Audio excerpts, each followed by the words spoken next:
মানুষ প্রতারণা দেখতে পেয়েছেন।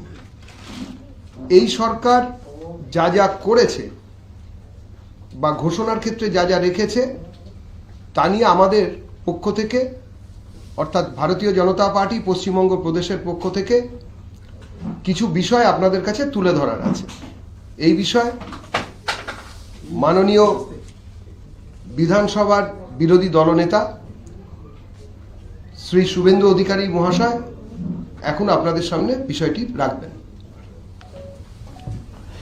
শুভ সন্ধ্যা। আপনারা জানেন, প্রথমত নির্বাচনের বছরে পূর্ণাঙ্গ বাজেট হয় না।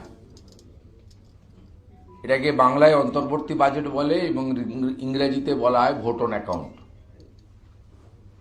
কেন ভোট অন অ্যাকাউন্ট করা হয়? কারণ পশ্চিমবঙ্গে নির্বাচনের মডেল কোড অফ কন্ডাক্ট গত কয়েকটি নির্বাচনে দেখা গেছে ফেব্রুয়ারির শেষের দিকে অথবা মার্চের প্রথমের দিকে লাগু হয়ে যায়, কার্যকর হয়ে যায়।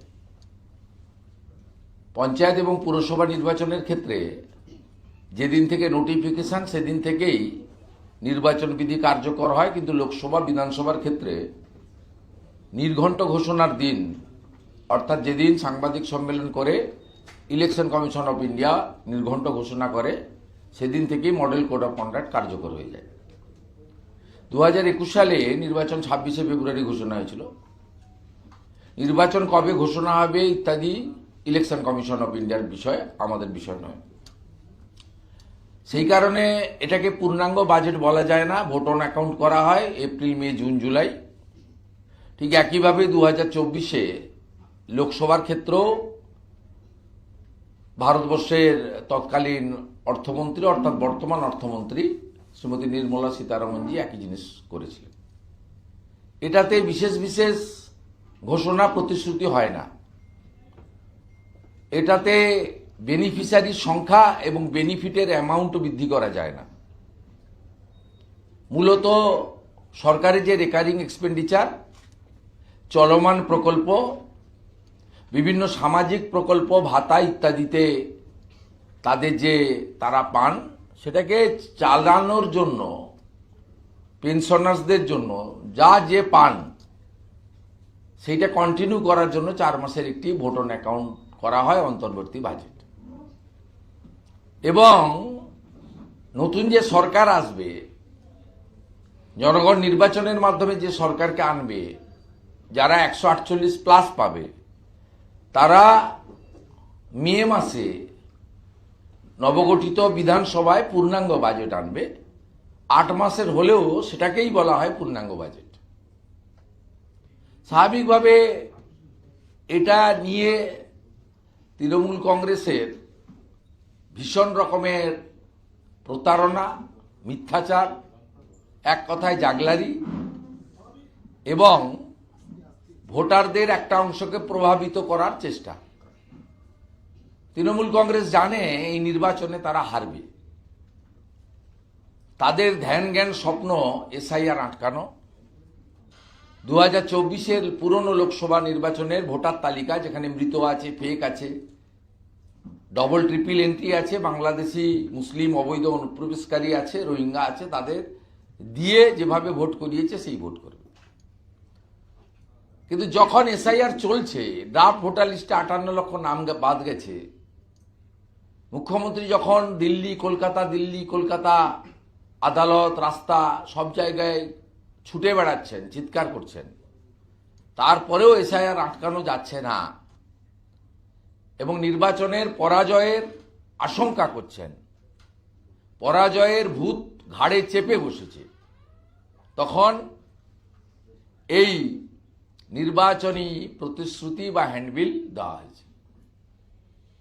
এতে ফেব্রুয়ারি মাসের লক্ষ্মী ভাণ্ডারে 500 টাকা বৃদ্ধি, এটার সঙ্গেই ভোট অন অ্যাকাউন্টের কোনো রিলেশন নেই। এটার জন্য আলাদা ডিক্লারেশন পরম্পরা বা অর্থনৈতিক যে গাইডলাইন অনুযায়ী দিতে হতো, এবং তার জন্য অ্যাডিশনাল ফান্ড বা বাজেটের আলাদা করে অনুমোদন নিতে হতো। বাকি যে বিষয়গুলো রয়েছে সেটা সম্পূর্ণভাবে ত্রুটিযুক্ত।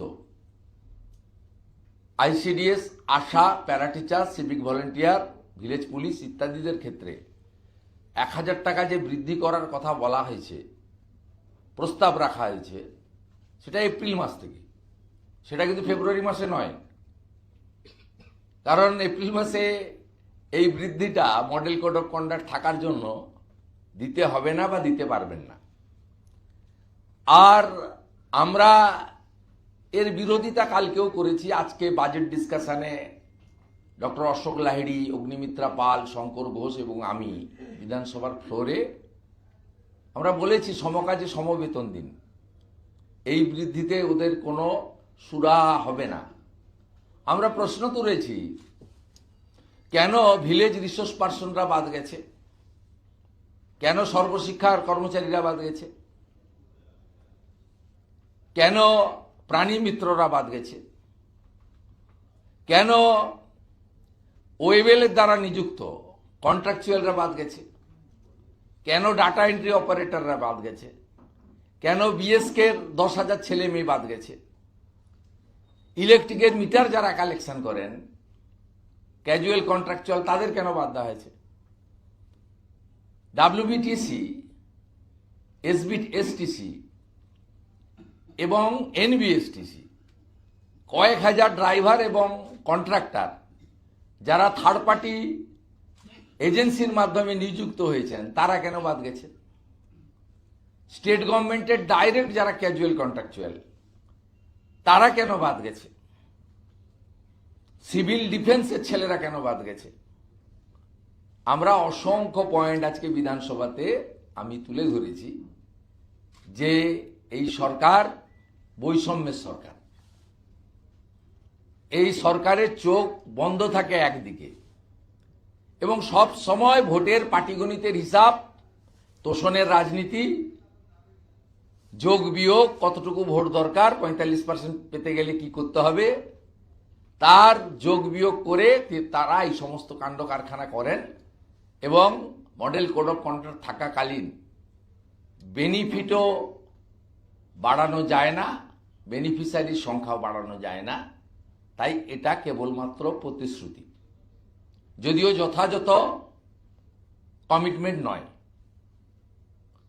সাথে সাথে অবাক করা বিষয়, যে বিষয় নিয়ে মূলত আমি আপনাদের সামনে মিলিত হয়েছি, এই রাজ্যের 2011 সালে যখন এই সরকার ক্ষমতায় আসেন 51টি কর্মবিনিয়োগ কেন্দ্র ছিল, নথিভুক্ত বেকারের সংখ্যা ছিল 8 পাস করলে এমপ্লয়মেন্ট এক্সচেঞ্জে নাম অন্তর্ভুক্ত করানো যেত, একটা কার্ড পাওয়া যেত,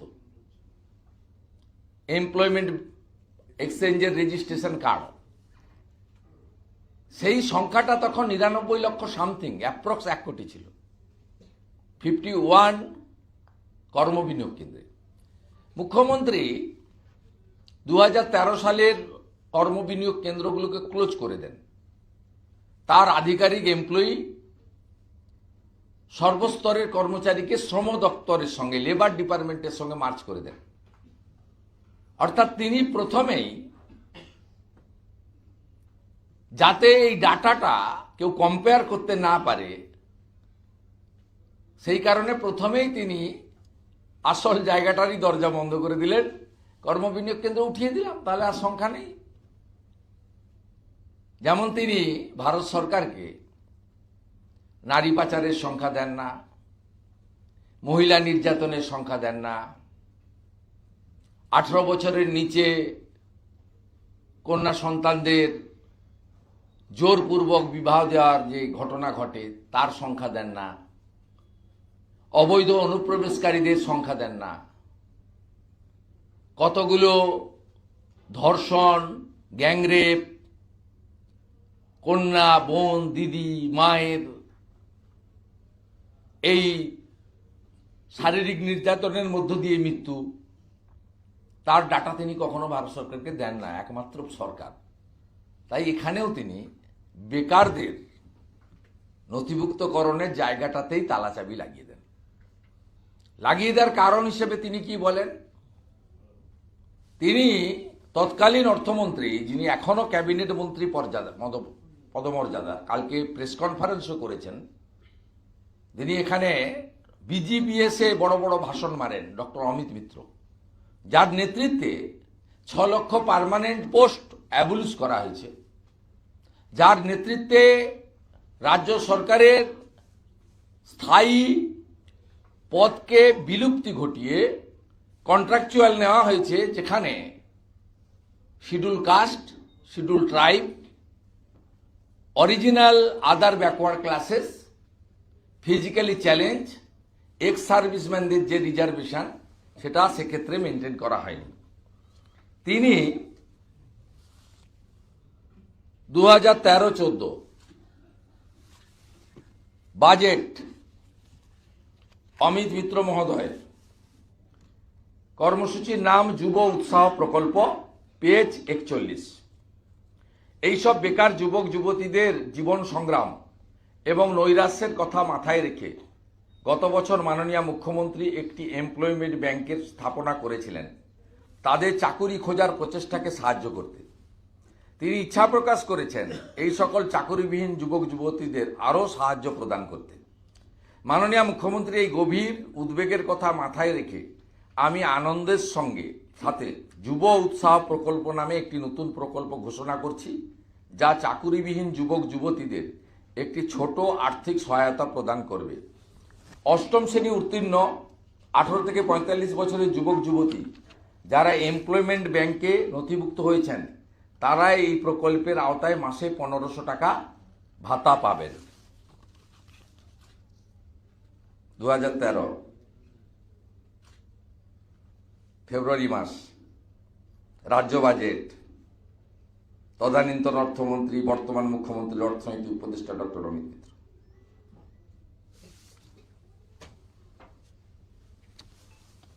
2014-15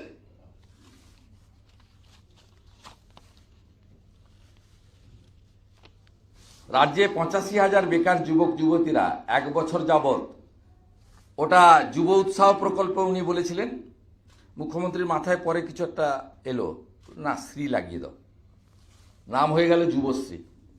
রাজ্যে 85,000 বেকার যুবক যুবতীরা 1 বছর যাবৎ যুবশ্রীর মাধ্যমে বেকার ভাতা পাচ্ছেন। রাজ্যের অসংগঠিত শ্রমিকরা এইখানে বরাদ্দ হয়ে গেল 14-15। মুখ্যমন্ত্রীর নাম মমতা বন্দ্যোপাধ্যায়, অর্থমন্ত্রীর নাম ডক্টর অমিত মিত্র, তদানীন্তন আজকের মুখ্যমন্ত্রীর অর্থনৈতিক উপদেষ্টা, ক্যাবিনেট মন্ত্রী পদমর্যাদার। সব মিলিয়ে মাসে 3 লক্ষ টাকা পশ্চিমবঙ্গ সরকারের খরচ হয় ওনার পিছনে।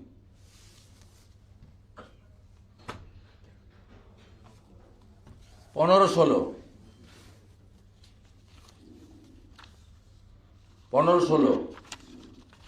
বাজেট, পেজ নম্বর 32। 1 লক্ষ চাকরি প্রার্থীকে যুবশ্রী প্রকল্পে মাসে 1500 টাকা আর্থিক সাহায্য দেওয়া হচ্ছে।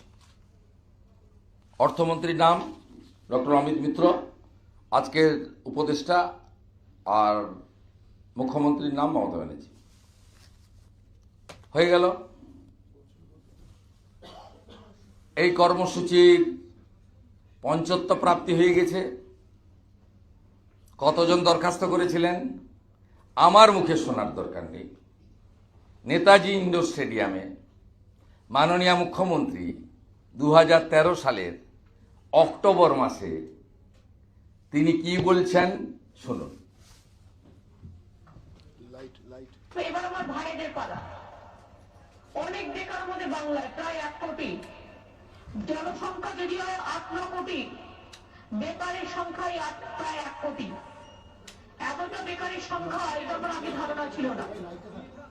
কেউ বলছে কেন টাকা দেওয়া হবে বেকার ভাতা, আর বেকার ভাতা না, এটা ওদের একটা হাত খরচ, একটু সহায়তা। আপত্তি কি আছে? কারো কারো মুখে কুমড়া, মেঘের যেমন মুখ ভারী, তাদেরও মুখটা বড্ড ভারী, কুমড়া মুখ হয়ে গেছে। কেন দেওয়া হবে? কিসের জন্য দেওয়া হবে? কোথাও থেকে দেওয়া হবে? কেন টিয়ে দেওয়া হবে না? কেন টিয়ে দেওয়া হবে না? যারা দিচ্ছে তো আজ পর্যন্ত তো কারো মাইনে বন্ধ হয়নি। তাই আমরা বসে সিদ্ধান্ত নিয়েছি, ভাই আমার বেকার ভাই বোনেরা তারা কেউ দিল্লি চলে যাবে, গিয়ে একটা ঘরের মধ্যে 50 জন থাকে, শোনার কাজ করে, কি কষ্ট আমি নিজে মুম্বাই থেকে দেখে এসেছি। তাদের জন্য একটু ভাবতে হবে না? 13 সাল সেইরকম আমরা ভাবলাম যে আমাদের বেকার ছেলে মেয়েরা অনেক, আমি কজনকে চাকরি দিতে পারবো?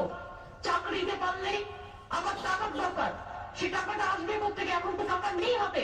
যারা আজকে 1 লক্ষ ছেলে মেয়ে মাসে 1,500 টাকা করে পাচ্ছেন, তারা যখন ওই চাকরিগুলো পেয়ে যাবেন, আরো 1 লাখ ছেলে মেয়ে আপনাদেরটা খালি হয়ে যাবে। আপনারা চাকরি পেয়ে গেলে তখন আরো 1 লাখ ঢুকবে এখানে। হতাশা ভেঙে এগিয়ে আসুন। আমি বিশ্বাস করি যে 1 লক্ষ ছেলে মেয়ে, এখানে কোনো রেস্ট্রিকশন নেই। যারা এমপ্লয়মেন্ট ব্যাংকে নাম লিখিয়েছেন প্রায় 17 লক্ষের মতো আমি শুনছিলাম। 1 লক্ষ ছেলে মেয়ে ইমিডিয়েট যারা আজকে থেকেই শুরু হবে, মাসে মাসে 1,500 টাকা করে পাবেন, যতদিন পর্যন্ত তারা কোনো চাকরিতে না ঢুকছেন। তাহলে হলো এবার আমার ভাইদের ভাইদের পালা হয়ে গেছে, ভাইরা সব যুবশ্রী পরিযায়ী শ্রমিক হয়ে গেছে। নেতাজি যুবশ্রী বৃহস্পতিবার নেতাজি ইন্ডোর স্টেডিয়ামে যুবশ্রী বন্ধ করে দেন। সেকেন্ডটা কি আছে পরের বছর এই একই আচ্ছা পরের বছর চালো। প্রকল্পের সূচনা করলেন মুখ্যমন্ত্রী চালু করা এমপ্লয়মেন্ট ব্যাংকে নথিভুক্ত এমন 1 লক্ষ বেকার ছেলে মেয়েকে 1500 টাকা করে ভাতা দেওয়ার মধ্যে দিয়েই প্রকল্পের সূচনা হয় এদিন। বেকারদের উদ্দেশ্যে মুখ্যমন্ত্রী বার্তা, রাজ্যের শিল্প আসছে, আগামী দিনে ক্ষুদ্র শিল্পেই চাকরি হবে 1 কোটি ছেলে মেয়ে, হতাশ হওয়ার কারণ নেই। ক্ষুদ্র শিল্প থেকেও আমরা 1 কোটি চাকরি করব, কোনো কাজ খারাপ না, মাথায় রাখবেন। নিজেকে বিশ্বাসী রাখুন, হতাশ জীবনে হবেন না। হতাশা আমাদের জীবনের শত্রু। মুখ্যমন্ত্রী বলেন, মেয়েদের পাশে দাঁড়ানো, বেকারদের সহায়তা করা সরকারের সামাজিক দায়বদ্ধতা। এমপ্লয়মেন্ট এক্সচেঞ্জকে কেন্দ্রের খুঁড়োর কল বলে এদিন সমালোচনা করেন মুখ্যমন্ত্রী। এদিনে অনুষ্ঠানে উপস্থিত ছিলেন রূপলী পর্দার তারকারা। তো এবার আমার ভাইদের ঠিক আছে, বাইরে পালা হয়ে গেছে। তাহলে আমি আজকে যে প্রশ্নটা বিধানসভায় অর্থ দপ্তরের রাষ্ট্রমন্ত্রীকে করেছিলাম, যে 17 লক্ষ অ্যাপ্লিকেশন যারা 2013 সালে করেছিলেন, তাদের অবস্থাটা কি? এমপ্লয়মেন্ট ব্যাংকের অবস্থাটা কি? 15-16 অর্থবর্ষের পরে এই যুবশ্রীতে বরাদ্দ বন্ধ হয়ে গেল কেন? 17 লক্ষ অ্যাপ্লিকেশন কি কেজি দরে বিক্রি করে দেওয়া হলো,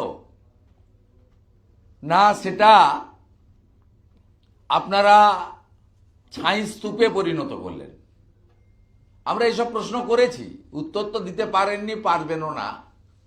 অর্থাৎ 13 সালের বাজেটে যুব উৎসাহ প্রকল্পকে নেতাজি ইন্ডোরের কর্মসূচিতে যুবশ্রীতে কনভার্ট করে 17 লক্ষ অ্যাপ্লিকেশন নিয়ে অষ্টম মান উত্তীর্ণদের চাকরি দেওয়ার প্রতিশ্রুতির মাধ্যমে 1 লক্ষ যুবক যুবতীকে 1500 টাকা ভাতা দেওয়ার পরে 16, 17, 17, 18, 19, 20, 21, 22, 22, 23, 23, 24, 25, 26 অর্থবর্ষে এই কর্মসূচিতে কোনো অর্থ বরাদ্দ রাজ্য সরকার করেনি। নির্বাচনের আগে আজকে এই যে প্রতিশ্রুতি দেওয়া হয়েছে, এটা কার্যকর করার ক্ষমতা প্রথমত এই সরকারের নেই। দ্বিতীয়ত অন্তর্বর্তী budget for April, May, June, July, এই ভোট অন অ্যাকাউন্টের লাস্ট কাট অফ ডেট হচ্ছে 31 জুলাই 2026। আর গতকাল বিধানসভায় অন্তর্বর্তী বাজেটে এবং পরবর্তীকালে প্রেস কনফারেন্সে মাননীয় মুখ্যমন্ত্রী বলেছেন এটা আগস্ট মাস থেকে চালু করব।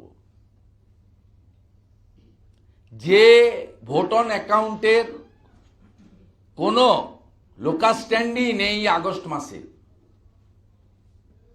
অর্থাৎ 2013-তে বাজেট বইতে লেখা যুব উৎসাহ প্রকল্প, যা পরিবর্তিত হয়ে নেতাজি ইন্ডোর স্টেডিয়ামে মাননীয় মুখ্যমন্ত্রীর মুখের ভাষণে যুবশ্রীতে পরিণত হয়েছিল, তাকেই নির্বাচনের আগে ভয়ঙ্কর বেকারত্ব, ভয়ঙ্কর দারিদ্র্য, লক্ষ লক্ষ যুবক ছেলেরা, প্রবীণ বাবা মা, অনেকেরই স্ত্রী পুত্র কন্যাকে ছেড়ে পেটের টানে গ্রাসাচ্ছাদনের জন্য অন্য রাজ্যে পাড়ি জমানো, সেই জায়গা থেকে মুখ্যমন্ত্রী তাদের সঙ্গে যে প্রতারণাটা করেছেন নাম বদলে এবং ভোট অন অ্যাকাউন্টের মেয়াদ উত্তীর্ণ একটি প্রতিশ্রুতি দিয়ে, এটা আমি মনে করি শতাব্দীর সবচেয়ে বড় মিথ্যাচার বেকার যুবক যুবতীদের প্রতি। ক্ষমার অযোগ্য করেছেন।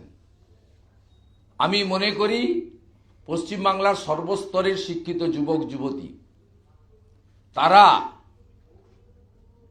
এই যে মিথ্যাচার এবং 13 সাল থেকে যে মিথ্যাচার তিনি চালাচ্ছেন, এই ভণ্ডামির ইতি ঘটাবেন এবং ভারতীয় জনতা পার্টির সরকার পশ্চিমবঙ্গে আনবেন, যে সরকার 21টি রাজ্যের মতো বা ভারত সরকারের বিভিন্ন দপ্তরের মতো পরিচ্ছন্ন স্বচ্ছতার ভিত্তিতে ওএমআর সিট ওএমআর এর ভিত্তিতে, একাডেমিক কেরিয়ারের মার্কসের ভিত্তিতে, এসসি এসটি, রিয়েল ওবিসি এবং ফিজিক্যালি চ্যালেঞ্জ সহ এক্স সার্ভিসম্যানদের যে রিজার্ভেশন আছে, সাথে আগামী দিনে অগ্নিবীরদেরও ইনক্লুড করে স্বচ্ছতার সঙ্গে মেধা অনুযায়ী পরীক্ষার মাধ্যমে যেভাবে ভারত সরকার এবং 21টি বিজেপি রুল সরকার দেয়, চাকরি দেয়, সে কাজ করবে। এর ডিটেলস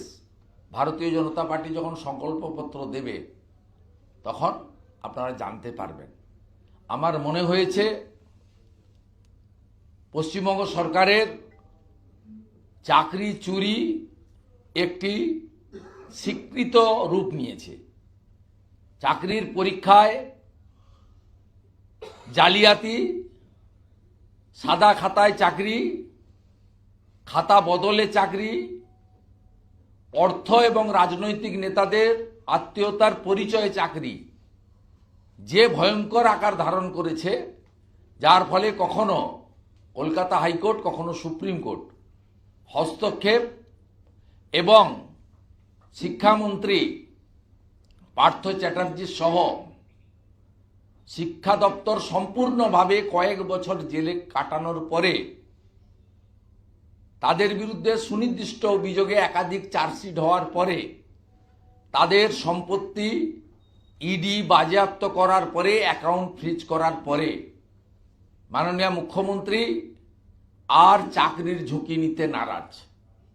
তাই চাকরি ক্লোজ চ্যাপ্টার হিসেবে ঘোষণা করে তিনি ভাতাতে চলে গেছেন এবং তিনি ভাবছেন যে একটি গ্র্যাজুয়েট অনার্স, মাস্টার ডিগ্রি, এমনকি ন্যূনতম মাধ্যমিক পাস করতে গেলেও যোগ্যতা লাগে, অধ্যাবসায় লাগে, বইপত্র লাগে, শৃঙ্খলার সঙ্গে শিক্ষাঙ্গনে এবং পরীক্ষায় বসতে হয়।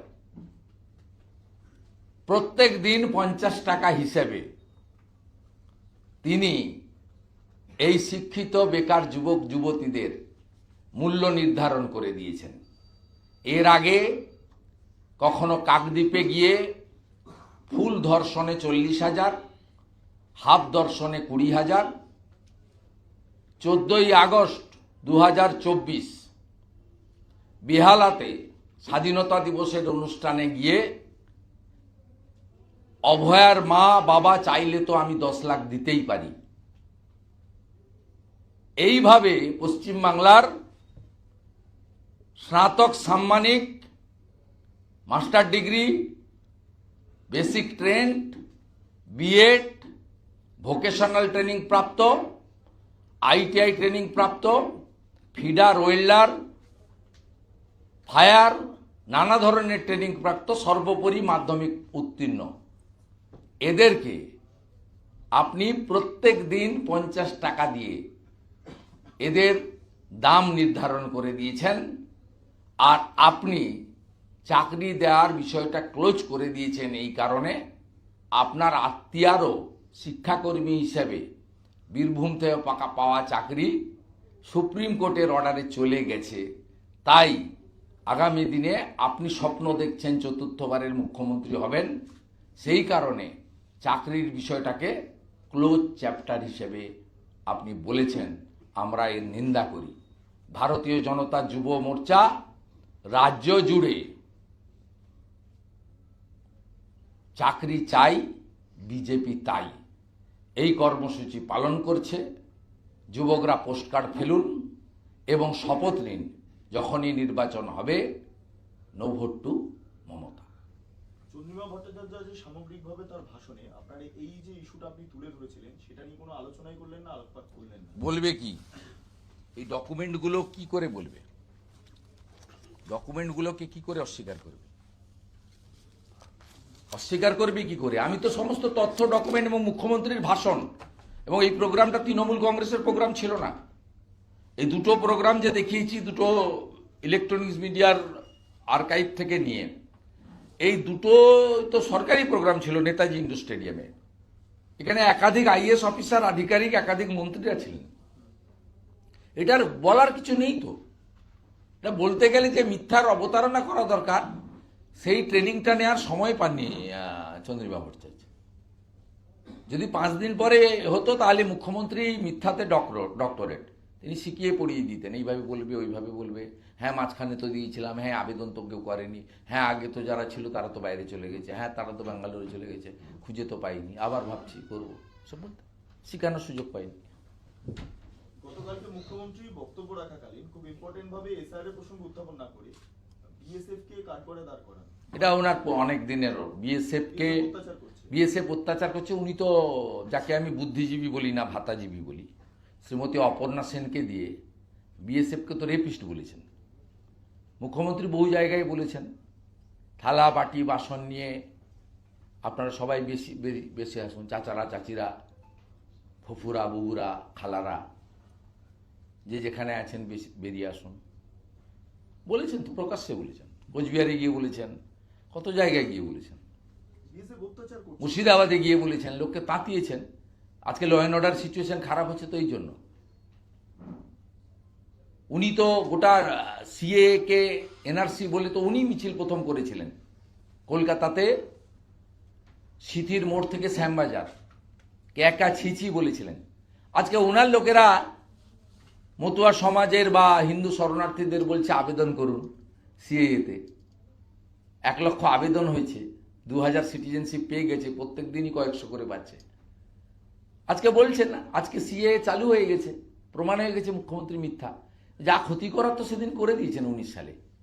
হাজারদুয়ারি পুড়িয়েছেন, Shamsi rail station, rail line উপড়ে দিয়েছেন, বেলনগরে, জিনগরে লাইন পুড়িয়ে দিয়েছেন, ঔরঙ্গাবাদে 28টা হিন্দু দোকান পুড়িয়ে দিয়েছেন, করমণ্ডল এক্সপ্রেসের উপরে পাথর মেরেছেন, সাঁতরাগাছিতে 37টা বাস পুড়িয়েছিলেন, তার মধ্যে 22টা সরকারি বাস।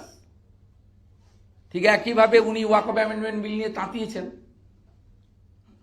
উনি তাঁতিয়েছেন, ওনার নেতারা রানী রাসমণিতে মিটিং করে বলেছেন, ফিরাদ হাকিম কি বলেছেন চালিয়ে দেখুন। সাংসদ কল্যাণ ব্যানার্জি বলেছে আপনি যেখানে দাঁড়িয়ে প্রেয়ার করবেন সেটাই আপনার ওয়াকফ পার্টি। কিন্তু আমার কথা না, আপনি চালিয়ে দেখলেই দেখতে পাবেন, কয়েক মাস আগে করেছে। তারপরে ওয়াকফ অ্যামেন্ডমেন্ট তো পশ্চিমবঙ্গে কার্যকর হয়ে গেছে। উনি যে মুসলমানদের খেপিয়েছিলেন তাদের বলেছেন দিল্লিতে গিয়ে আন্দোলন করো। বলেছিলেন আমার জীবন থাকতে থাকতে আমি এখানে চালু করতে দেবো না, এখানে তো আমি মালিক, আমি সব কথা, আমি তো পশ্চিমবঙ্গে চালু করতে দেবো না। কিন্তু উনার সচিব পিবি সেলিম ইডিএমদেরকে দিয়ে পোর্টাল চালু করে দিয়েছেন। অতএব উনি সবসময় এই কাণ্ড কারখানাগুলো করেন। এবং জাতীয় সুরক্ষার ক্ষেত্রে তৃণমূল কংগ্রেস একটি বিপজ্জনক সরকার এবং রাজনৈতিক দল বলে আমি মনে করি। এটা আমার কথা নয়, ভারতবর্ষের 11 বছর ধরে সফলতার সঙ্গে যিনি দেশ চালাচ্ছেন, বিশ্বের অন্যতম সর্বশ্রেষ্ঠ নেতা, যিনি 3 বারের সফল মুখ্যমন্ত্রী গুজরাটে, তিনি গতকাল রাজ্যসভায় কি বলেছেন সোশ্যাল মিডিয়াতে এসেছে, আমিও পোস্ট করেছি এক্স এফবিতে, দেখুন সেখানে কি বলেছেন তিনি। জেলে এই নির্মম সরকার কত নিচে নামছে, আদালত পর্যন্ত চলে যাচ্ছে, মরিয়া। এই অবৈধ বাংলাদেশি অনুপ্রবেশকারী, মূলত মুসলিম বাংলাদেশি অনুপ্রবেশকারী, এদের বাঁচানোর জন্য এই নির্মম সরকারের মরিয়া প্রয়াস, এটা দেশের পক্ষে বিপজ্জনক।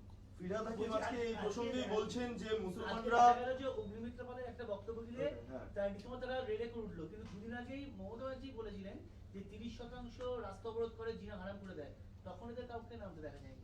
না না, অগ্নিমিত্রা পাল বক্তব্য যা দিয়েছেন একদম সঠিক। তিনি মুখ্যমন্ত্রীর কথাকে কোট করে বলেছেন। তিনি আসামের মুখ্যমন্ত্রী হেমন্ত বিশ্ব শর্মার নাম বলেননি, কিন্তু উনি যে বলেছেন সেটাই বলেছেন। বলছেন মাদ্রাসাতে ডাক্তার, ইঞ্জিনিয়ার, উকিল, নার্স, ব্যারিস্টার বের করছেন না কেন? আপনি কেন করছেন? এটা তো আমাদের সবাই জানে। আসামে তো বহু জায়গায় মাদ্রাসা ক্লোজ করে সরকারের সিদ্ধান্ত মেনে তারা তো সেখানে মূল স্রোতে এসে গেছে। সেই মাদ্রাসা ডেভেলপমেন্টের খাতে 5,713 কোটি টাকা দিয়েছে, অথচ ইন্ডাস্ট্রিয়ালাইজেশন প্রমোশনের ক্ষেত্রে 1400 কোটি, আর ইনফরমেশন টেকনোলজির ক্ষেত্রে 217 কোটি টাকা। যে আইটি ছাড়া আধুনিক বিশ্ব এগোতে পারে না, এখানে থাকবে কেন আইটি ছেলেরা? সেক্টর 5 তো বন্ধ করে দেওয়া উচিত, চপ আর ঘুগনির দোকান করে দেওয়া উচিত। একটু আগেই সুধাংশু ত্রিবেদী, আমাদের ন্যাশনাল স্পোক্স পারসন, আপনি ন্যাশনাল প্রেস করেছে যে মাদ্রাসা উন্নয়ন খাতে 5,713 কোটি টাকা, আর শিল্পের বিকাশ, উন্নয়ন, উৎসাহ দেওয়ার খাতে 1400 কোটি টাকা, আর তথ্য প্রযুক্তি খাতে 217 কোটি টাকা এই 4 মাসের বরাদ্দে। প্রশ্ন তো উঠবেই, অগ্নিমিত্রা পাল সঠিকভাবে বলেছে।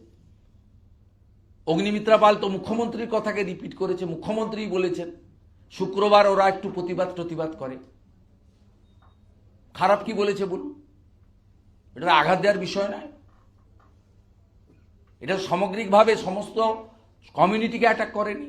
যারা জঙ্গি, যারা মৌলবাদী, যারা হবিন্দ্র দাস, চন্দন দাসকে খুন করে, যারা মোথাবাড়ি করে, ধুলিয়ান করে, শামশেরগঞ্জ করে, যারা বেলনাগাতে রাস্তা অবরোধ করে, এনআইএ দেওয়ার পরে রাজ্য সরকার সুপ্রিম কোর্টে যায় কেন? কেস ডায়েরি না দিয়ে কাদের বাঁচাতে চাইছে? আশাকর্মীদের লাঠি দিয়ে পেটায়, যোগ্য শিক্ষকদের লাঠি দিয়ে মারে, যোগ্য চাকরি প্রার্থীদের টেনে হিচড়ে মহিলা পুরুষ নির্বিশেষে পুরুষ পুলিশ দিয়ে মহিলা বোনেদের উপর অত্যাচার করে। বিরোধী দলনেতাকে 106 বার কোর্টে যেতে হয়। আর অন্যদিকে বেলডাঙ্গাতে পর 3 দিন লাগাতার আপনারাও আক্রান্ত হয়েছেন, সব চ্যানেল আক্রান্ত হয়েছেন, যারা প্রো মমতা ব্যানার্জি চ্যানেল তারা আক্রান্ত হয়েছেন, মহিলা সাংবাদিক আক্রান্ত হয়েছেন। এনআইএ হয়েছে, সহযোগিতা না করে এসএলপি ফাইল করে কেন রাজ্য সরকার? কার টাকায় করছেন? শুধু মুসলমানরা কি ট্যাক্সের টাকা দেয়? হিন্দুরা দেয় না? মেজর হিন্দু বসবাস করে। কে অধিকার দিয়েছে আপনাকে 25 লক্ষ 30 লক্ষ টাকার ব্যারিস্টার দিয়ে বেলডাঙ্গার দাঙ্গাকারীতে বাঁচাতে যাচ্ছেন? হ্যাঁ, তৃণমূল বিজেপি সংঘর্ষ হয়েছে, এনআইএ দিয়েছে, আপনি তৃণমূলের লোকেদের বাঁচাতে গেছেন, আপনার political government, that's another thing. কিন্তু বেলডাঙ্গাতে অবরোধ করেছে, পরপর 3 দিন, 2 দিন ধরে মারাত্মক ধরনের রেল লাইনের উপর পাথর ফেলেছে, কাট আপ করে দিয়েছিলেন উত্তর পূর্বাঞ্চলকে, নেপাল, ভুটান, বাংলাদেশকে, পশ্চিমবঙ্গের সঙ্গে, ভারতবর্ষের সঙ্গে। তারপরে এনআইএ হওয়ার পরে আমার পিটিশনের ভিত্তিতে division bench, chief justice NIA এর অপশন ওপেন করার পরে ভারতবর্ষে সরকার এনআইএ দেওয়ার পরে আপনি গেছেন সুপ্রিম কোর্টে আটকাতে। ঠিক একইভাবে রামনবমীতে আপনি গেছিলেন রিসড়া, শিবপুর, ডালখোলা। আমরাও লড়ব, আমি অলরেডি ক্যাবিনেট ফাইল করেছি। ছাড়াছাড়ির কোনো সিন নেই।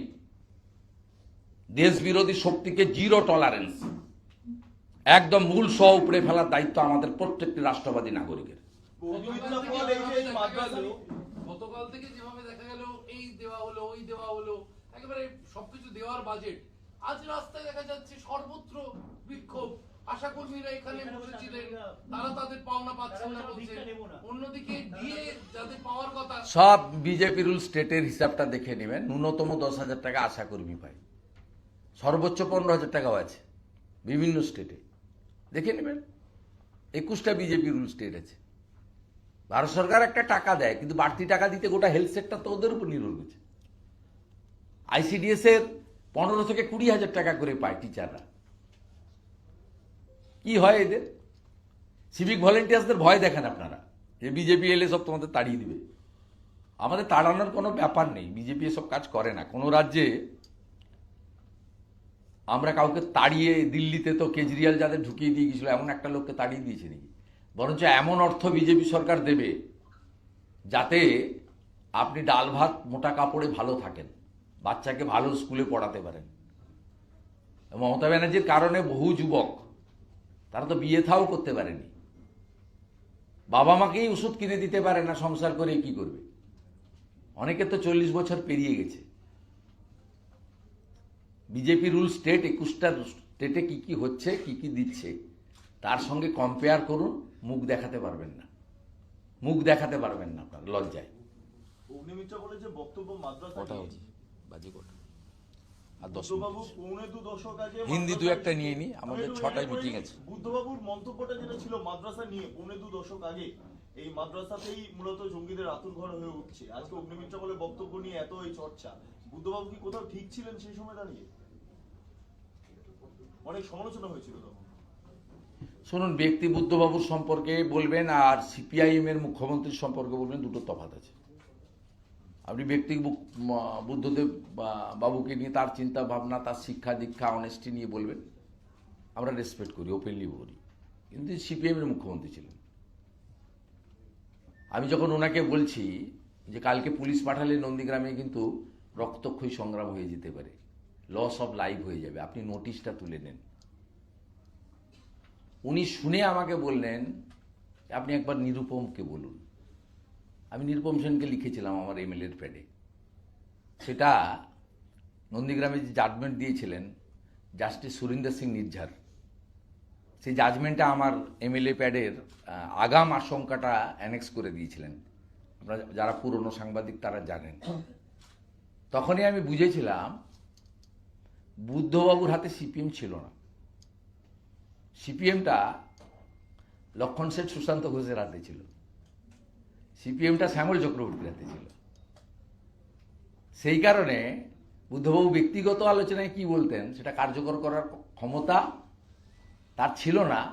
আর তিনি একটা সময়ে, আমি যখন ছাত্র রাজনীতি করি তখন বিদ্রোহ করেছিলেন, চোরেদের সরকারে থাকবো না। পরবর্তীকালে আবার ফিরেও এসেছিলেন। তিনি যদি বিদ্রোহ করতেন তাহলে বলতে পারতাম বুদ্ধবাবু ঠিক ছিল। বিদ্রোহ তো করেননি। ওনার ভাবনা যখন আলিপুর স্ট্রিটে রিজেক্ট করতো, সেই ভাবনাটাই কার্যকর করতো। ওনাকেই সাইন করতে হয়েছে পুলিশ মন্ত্রী হিসেবে পুলিশ ফায়ারিংয়ে। অস্বীকার করবেন কি করে? ডিজি তারানিয়া, অরুণ গুপ্তা, এন রমেশ বাবু, তারা নেতৃত্ব দিয়েছেন গুলি করার ক্ষেত্রে। সাইন তো, অ্যাপ্রুভাল তো নিতে হয়েছে পুলিশ মিনিস্টারের কাছ থেকে, তো তিনিই ছিলেন।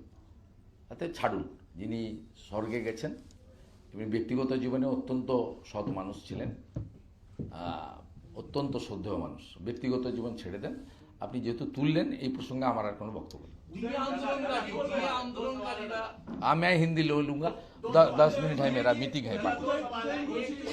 निमित्रा पॉल के बयान पर थोड़ा विधानसभा में शोरगुल मचा और क्या बयान दिया टीएमसी की ओर से आप लोगों पर उन्होंने? बताया, सही बात बताया ना, जो असम का सीएम बता रहा है, जो ऑनरेबल यूपी का सीएम बता रहा है, ये आप लोग जो माइनॉरिटीज खास करके मुसलमान के अंदर, आप लोग डॉक्टर बनाइए, लॉयर बनाइए, इंजीनियर बनाइए, आईटी बनाइए, अच्छा जो एजुकेशन सिस्टम है उसका साथ जुड़िए। अब जो आपका धार्मिक शिक्षा केंद्र है वो रहना चाहिए, लेकिन इतना सबको वहां जाना पड़ेगा तो उसमें कोई फायदा नहीं हुआ। उन्होंने सही बताया ना, 1.5 साल पहले हमारी यहाँ 7 शेख बोल के एक आतंकवादी को आसाम एसटीएफ ने अरेस्ट किया। कहां से? मुर्शिदाबाद के हरिहरपाड़ा से। वो 1.5 साल पश्चिम बंग में आया, वोटर लिस्ट में नाम उठा दिया, फर्जी आधार कार्ड बन गया, 3 बार टीएमसी को वोट दिया, और वहां एक हाजेरी मदरसा चला रहा था, 15 विद्यार्थी था। वही बात उठाया, ये आप मूल धारा में आकर काम कीजिए। और दूसरा जो फ्राइडे वाला बात बताया तो सीएम का बात उन्होंने कोट किया, नया बात नहीं। ये 2 हफ्ता पहले बेलडंगा का हादसा का बाद ऑनरेबल सीएम मैडम ने in front of every media she said clearly, she said they शुक्रवार ये लोग थोड़ा प्रोटेस्ट करता है। ये तो अग्निमित्रा पाल का भाषण नहीं, ममता बनर्जी का भाषण था। उनको जिक्र किया, क्या गलती है इसमें? कोई गलती नहीं है। दूसरा, कल के बजट के बाद आज देखा जा रहा है कई जगह विरोध प्रदर्शन हो रहा है, जबकि कल के बजट में बहुत सारी योजना। वो बजट नहीं है भाई, भ्रम पैदा मत कीजिए आप लोग प्लीज। ये वोट ऑन अकाउंट है। ये नारी सुरक्षा खत्म है बंगाल में। आरजीकर से लेकर दुर्गापुर आईक्यू सिटी, तमन्ना से लेकर कुछ दिन पहले मेखलीगंज, पूरा नारी सुरक्षा, कन्या सुरक्षा, बेटी सबको खत्म कर रहा है। गैंग रेप हो रहा है, मोलेस्टेशन हो रहा है। चीफ मिनिस्टर खुद बताया, लेडीज लोग शाम की बस लेट नाइट, लेट इवनिंग मत घर से निकले। उनकी सरकार आलापन बनर्जी ने खुद एक सर्कुलर दिया, जे रात तक ड्यूटी मत करो, दिन में करो। और नारी सुरक्षा का बात नहीं है, फिर 500 रुपया बढ़ा के कुछ वोट लेने का कोशिश कर रहा है। नकदी खत्म कर दिया, इसलिए अगस्त से भाता देगा। ये जो वोट ऑन अकाउंट है 4 महीने के लिए, अप्रैल में जून जुलाई तक, अगस्त का डिक्लेरेशन आप क्यों कर सकते हैं? तो बेबुनियाद है, इसका कोई आधार नहीं है। आप जिस लोग को 15,000 20,000 महीने मिलना जरूरी है, वो लोग 5,000 4,000 मिल रहा है, उसको 1,000 रुपया देने का बात किया। कब देगा? अप्रैल महीने में, शायद तब एमसीसी रहेगा।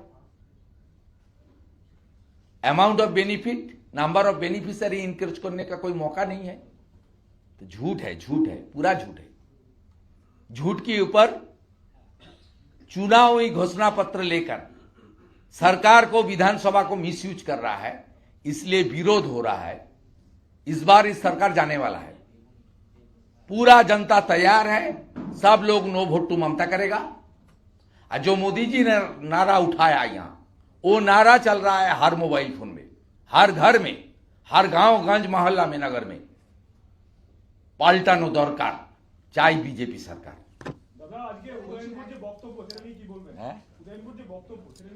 না বলবো না কিছু, আপনি আর্কাইভ দেখে নেন ওই মিডিয়াগুলোতে। এবিপি আনন্দকে দেখে নেন, মাননীয় উজ্জ্বল বাবু নাম করেই বলছি, তিনি প্রশ্ন করেছিলেন এই ব্যাপারে যে আপনি বামফ্রন্টকে চোর বলছেন, তাহলে আপনার বাবাও চোর। ওটা দেখে নেন ভিডিওটা প্লিজ, রিকালেক্ট করুন।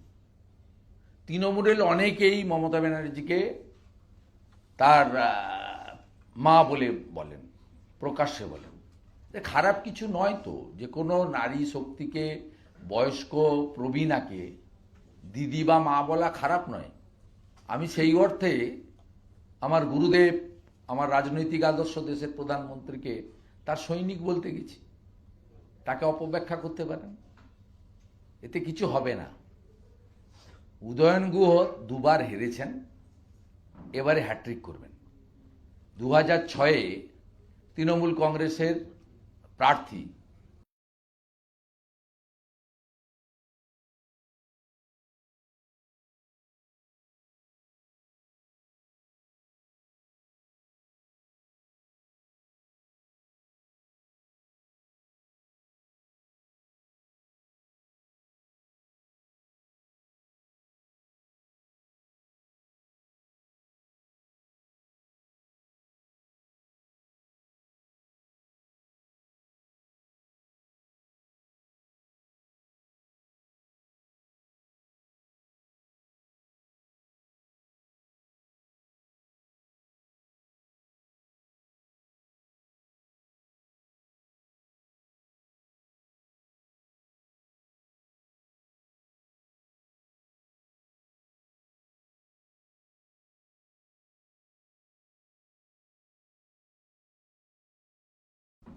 অশোক মণ্ডলের কাছে হেরেছিলেন।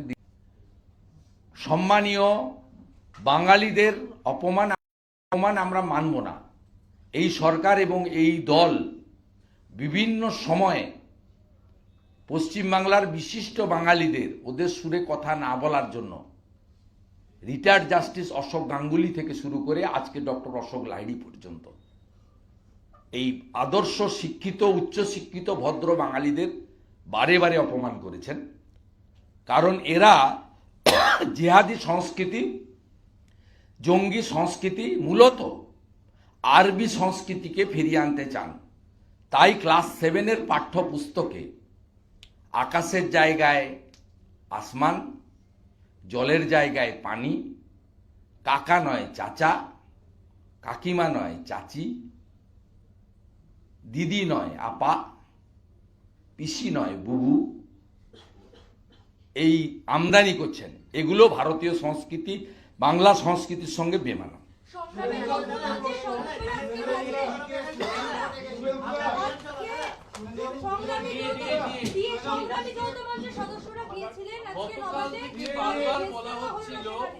গতকাল থেকে বারবার বলা হচ্ছিল আমরা এখনো রাজ্যের সরকার দিয়ে নিয়ে রায়ের কপি পাইনি। আজকে সেই রায়ের কপি পৌঁছে দিতে সংগ্রামী যৌথ মঞ্চের সদস্যরা তারা নবান্নের দিকে গেলেন, একাধিকবার পুলিশের তরফে বাধা দেওয়া হলো, তারা রায়ের কপি জমা দিয়ে এলেন।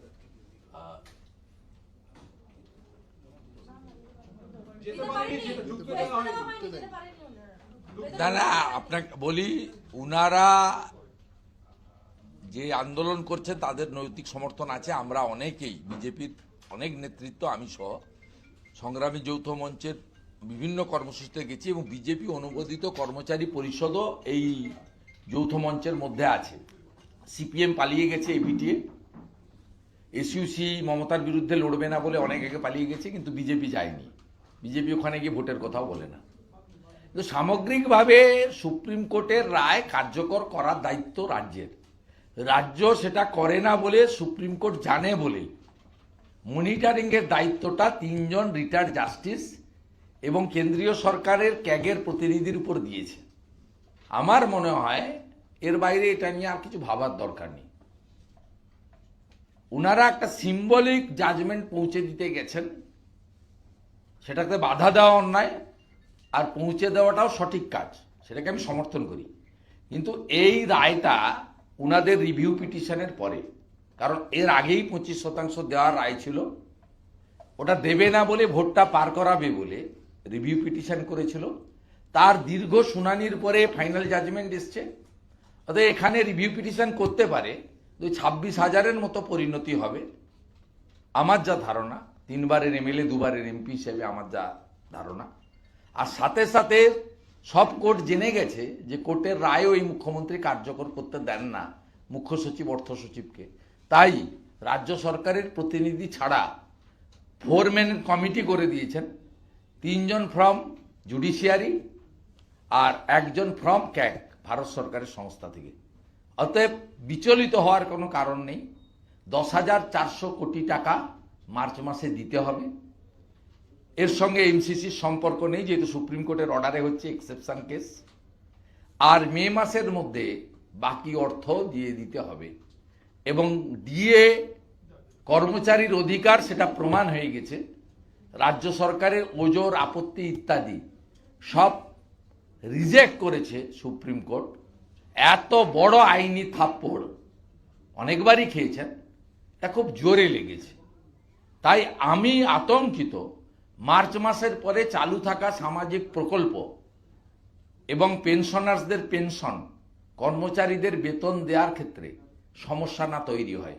কারণ ভিতরটা অর্থনৈতিকভাবে কমপ্লিটলি ডিজাস্টারের মতো বিপর্যয় ঘটিয়ে দিয়েছেন এই মুখ্যমন্ত্রী।